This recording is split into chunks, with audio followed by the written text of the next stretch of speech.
जय महेशमती म्हणत आपण निघालेलो आहोत रिलीज झालेल्या बाहुबली 1 अँड बाहुबली 2 दोन मूवीज पाहण्यासाठी. म्हणजे या दोन मूवीज एकच मूवी बनलेली आहे. सो त्या मूवीज बघण्यासाठी मी आता तर माझ्या तर घराच्या जवळ थिएटर इतकं भारी नाही आहे की या दोन मूवीज लागल्या. सो मी इतकं सारं ट्रॅव्हल करून त्या मूवीज पाहण्यासाठी गेलेलो आहे. बापरे. आणि हे असंच आहे बरं का, माझं स्ट्रगल हेच आहे. असंच मला कोणती जरी मूवी पाहायची असली तरी मला इतकंच ट्रॅव्हल करावं लागतं. पण ते म्हणतात ना, जर नाद असला ना माणूस तर काही पण करू शकतो माणूस. तर मला पण असाच नाद आहे मूवीजचा. And now finally we are reached in theatres and finally start Baahubali the epic.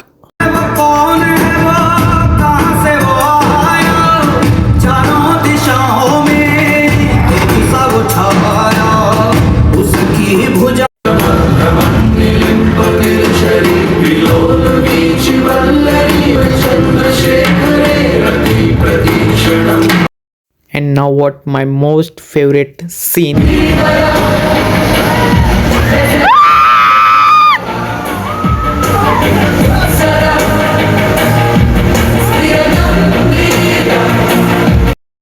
वेल मूवीचा फर्स्ट हाफ झालेला आहे, म्हणजेच बाहुबली 1 आता झालेले आहे. आणि एस राजामौली सरांनी काय लिहिलं आहे की you don't need to wait for 2 years to know की आता पुढची स्टोरी काय आहे, की कटप्पाने बाहुबलीला का मारलं याच्यासाठी आम्हाला 2 वर्षे थांबावं लागणार नाही.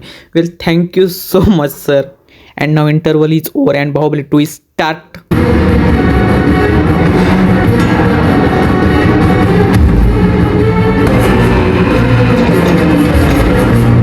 वेल मित्रांनो, मी शब्दात सांगू शकत नाही की एक्सपिरियन्स माझ्यासाठी काय होता आहे किंवा मूवी लवरसाठी काय होता. मी बाहुबली 2 हा पाहिला होता थिएटरमध्ये, बट बाहुबली 1 नव्हता पाहिला. अँड आता ह्या दोन मूवीज पाहून मला मी रिअली शब्दात सांगू शकत नाही. थँक्यू सो मच, खरंच thank you so much Rajamouli sir. असला एक्सपिरियन्स आम्हाला परत एकदा पडद्यावर देण्यासाठी खरंच थँक्यू सर.